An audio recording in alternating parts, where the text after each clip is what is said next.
چند نفر از شیعیان اهل قم در اهلی نسب اونها را آوردن، در امری تنازع کردن، در امر همین در همین حاله که امروز در همین ملعون تنازع کردن، بینشان اختلاف پیدا شد. گفتن بریم پیش احمد بن اسحاق قمی که از اصحاب امام هادی علیه السلام هست و از اصحاب ائمه علیهم السلام می باشد، پیش ایشان بریم تا ایشان بین ما و شما حکم صادر بکند و فیصله بفرمایند. آمدیم پیش احمد ابن اسحاق قمی، صاحب ابی الحسن العسکری علیه السلام به مدینه قم، که ایشان از اصحاب حضرت امام هادی علیه السلام در شهر قم بودن. در ایشان را زدیم. صبیتون عراقیه، یک دخترک کوچک که از اهل عراق بود درب را باز کرد. پرسیدیم که جناب عالم بزرگوار صحابی مولای ما حضرت امام هادی علیه السلام احمد ابن اسحاق قمی آیا منزل تشریف دارند؟ جواب دادن هو مشغول بعیده فانه یوم عید. دخترک جواب داد که ایشان مشغول اظهار سرور و آمادگی جشن گرفتن روز عید هست. امروز اینجا نزد ما روز عید هست. تعجب کردیم این چه عیدیه؟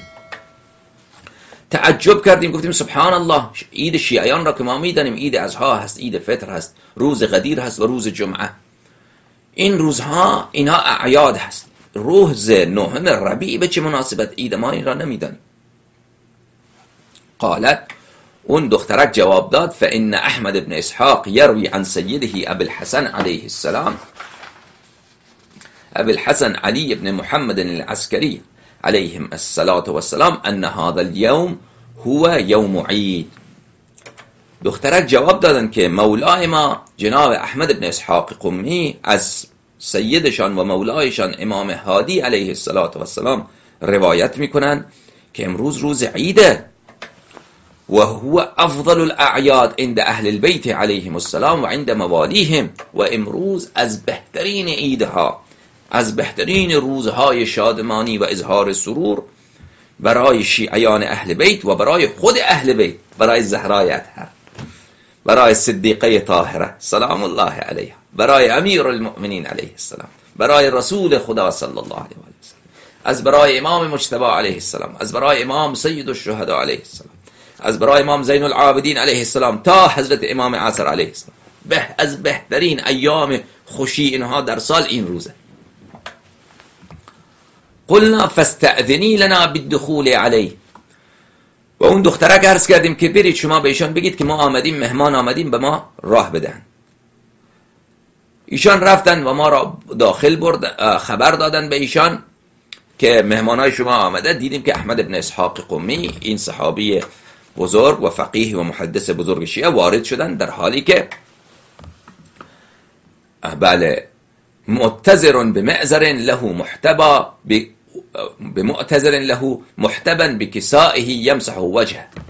ما دیدیم که ایشان لباس پاکیزه، لباس جدید پوشیده، عبا رویشانشان، چهره و رویشان هم مثلا روغن زده، خیلی زیبا و خیلی با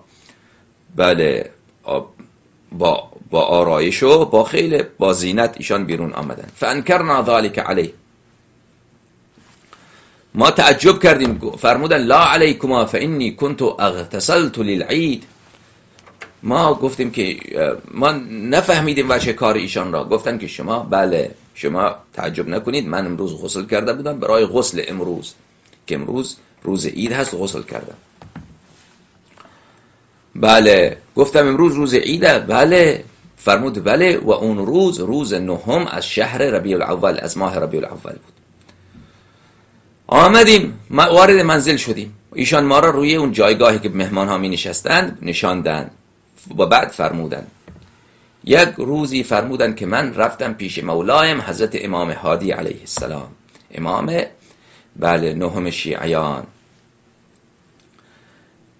حضرت امام 10 شیعیان، امام هادی علیه السلام، امام نقی علیه السلام، علی النقی علیه السلام، با عده‌ای از شیعیان. همون طوری که امروز پیش شما آمدید، همین طور یک روز 9 ربیع بود، من پیش ایشان رفتم با عده‌ای از شیعیان در سامرا.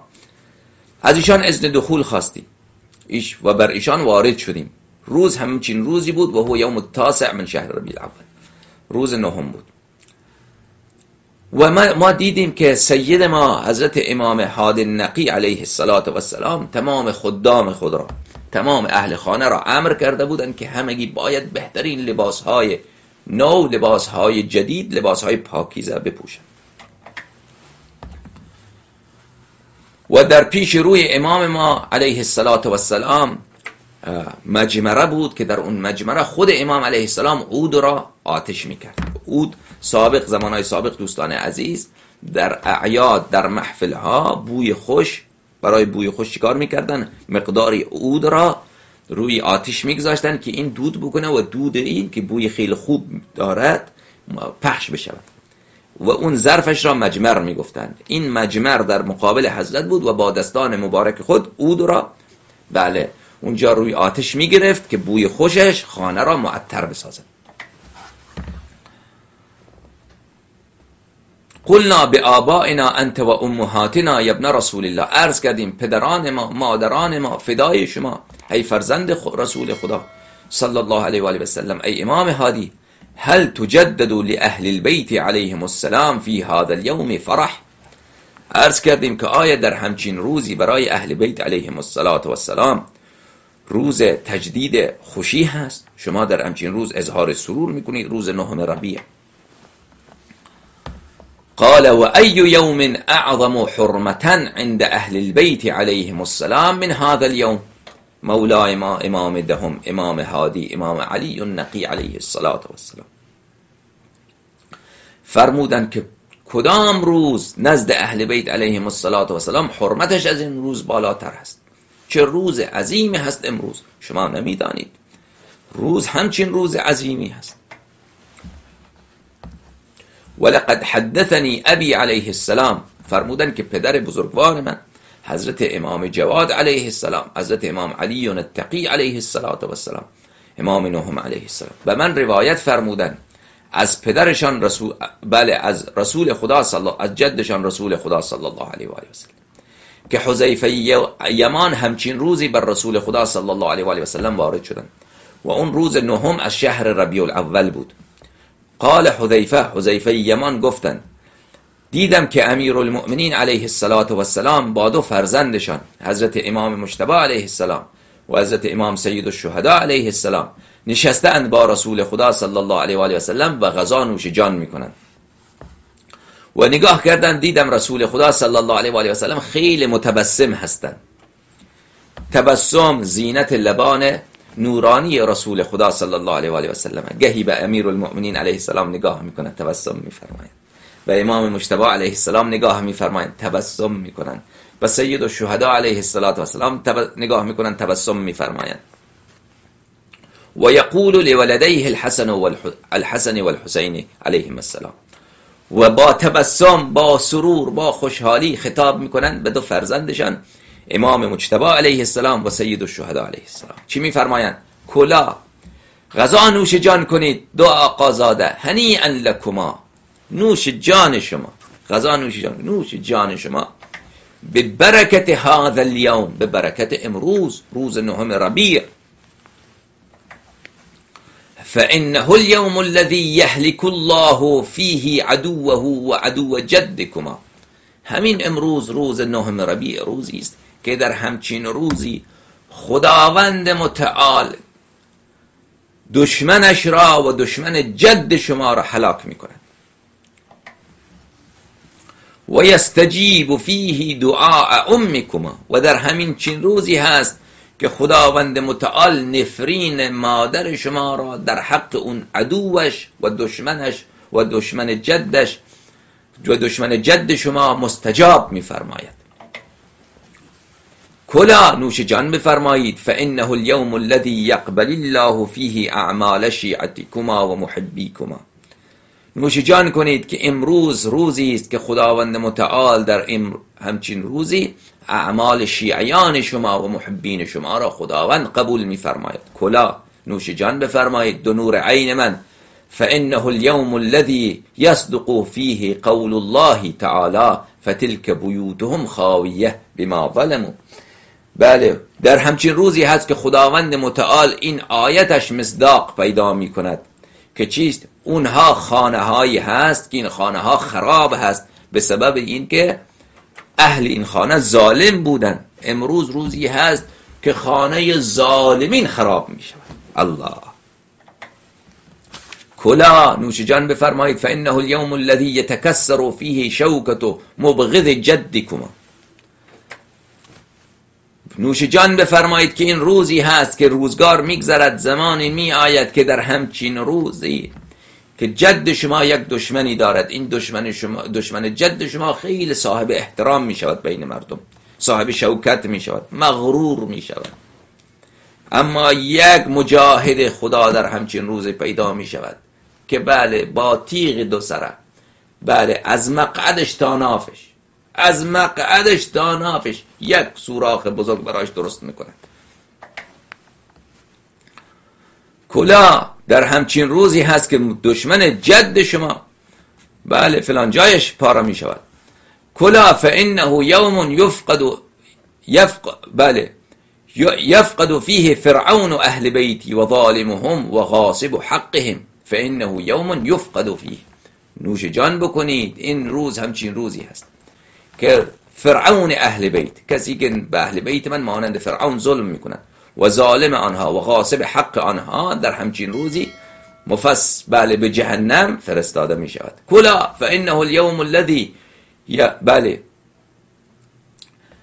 یقدم الله فیه الى ما عملوا من عمل فیجعله هباء منثورا.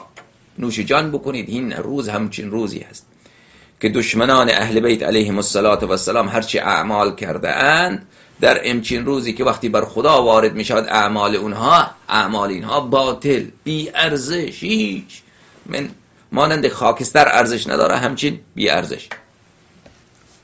حذیفه گفت من عرض کردم یا رسول الله و فی امتک و اصحابک من ینتهک هذه الحرمات، آیا در امت شما و اصحاب شما کسی هست که حرمت اهل بیت شما را زیر پا بکنه؟ فقال رسول الله صلی الله علیه و آله و سلم، رسول خدا صلی الله علیه و آله و سلم فرمودند نعم یا حذیفه، بله حذیفه، جبتم من المنافقین، یک شیطانی از منافقین، یک بتی از منافقین، یک ابلیسی از منافقین، یترأس علیهم، خودش را بله مقدم می دارد، رئیس امت من می شمارد، خودش را رئیس می سازد، خودش را پادشاه می سازد، خودش را بله رهبر اینها می سازد. و یستعمل فی امتی الریا، و کار او ریا هست در امت من. و یدعوهم الی نفسه، و مردم را می گوید از من اطاعت بکنید. و یحمل علی عاتقه دره الخزی، و بر دوش خود یک دره را حمل می کند همیشه که با اون دره خود بندگان خدا را می زند و اونها را بله ذلیل می کند، بی آبرو می کند با دره خود. و یصد الناس عن سبیل الله، و مردم را از دین خدا، از راه خدا بله بر می دارد. و یحرف کتابه، کتاب خدا را عوض می کند. و یغیر سنتی، و او سنت مرا عوض می کند. و یشتمل علی ارث ولدی، و میراث اولاد مرا غصب می کند. و ینسب نفسه علما، و خودش را می گوید من بزرگترین عالم، بزرگترین راهنما، بزرگترین راهبر، خلیفه منم. و یتطاول علی امامه من بعدی، و امام بعد از من که امیر المؤمنین علیه السلام هست خودش را بر او مقدم می دارد و خودش را بر او پیشی می دهد و خودش را بله خلیفه او و حاکم بر او قلمداد می کند. و یستحل اموال الله من غیر حلها، اموال خدا را بله بناحق غصب می کند. و ینفقها فی غیر طاعته، و اموال خدا را در غیر طاعت خدا خرج می کند. و یکذبنی، مرا تکذیب می کند. و یکذب اخی و وزیری، و برادر من و وزیر من امیر المؤمنین علیه السلام را دروغگو می شمارد. و ینحی ابنتی عن حقها، و دختر من حضرت زهرا سلام الله علیها را از حقش دور می کند. و تدعو الله علیه، و دختر من حضرت زهرا سلام الله علیها نفرینش می کند. می گوید که پروردگارا خدای این ظالم بر ما ظلم کرده، تو او را در این دنیا ذلیل بکن، تو در این دنیا او را بی آبرو بکن. اللهم بقر بطنه، پروردگارا شکمش را پاره بکن. دخترم او را نفرین میکند. و یستجیب الله دعاءها فی مثل هذا اليوم، و خداوند متعال دعای او را در مثل همچین روزی مستجاب می‌فرماید. نفرین زهرای اطهر سلام الله علیها مستجاب شده. بله، دو جماعت ناراحتن، یکی جماعت پیرو فرعون، یکی هم جماعت دجالیه. اونها را ببینید، اون دجالیه. شما اگر واقعا شیعه هستید، شما چرا بله، کسی که زهرای اطهر سلام الله علیها او را نفرین کرده و در همچین روز نفرین زهرای اطهر سلام الله علیها قبول شده، قاتل صدیقه طاهره سلام الله علیها به جهنم واصل شده، چرا شما اظهار ناراحتی میکنید از این که شیعیان مجلس سرور بگیرن، مجلس شادمانی بگیرن؟ شما شیعیید، با دروغ خودتان را شیعه قلمداد میکنید تا بتوانید بله از طریق تشیع و محبت اهل بیت علیهم السلام شما بتوانید در بین مردم بتوانید حکومت بکنید، و الا مرام شما، مقصد شما، عقیده شما مثل عقیده همون پیروان فرعون هست.